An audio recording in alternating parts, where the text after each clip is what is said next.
Hey guys, so he's got two 50,000 BTU furnaces up here in the attic,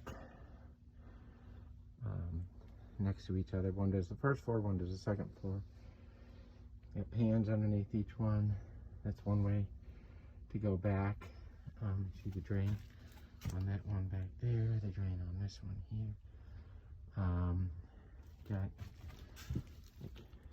16-inch flex feeding into both of the returns. What size flex? Oh, 14-inch flex feeding into both of the returns. Got your condensate drain, both drains running out that side. 4-inch flue pipes going up through the roof here.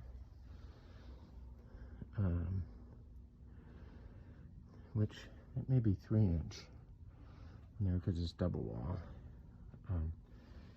So yeah, this is double wall pipe, and the outside diameter is, yeah, so that's only 3-inch pipe.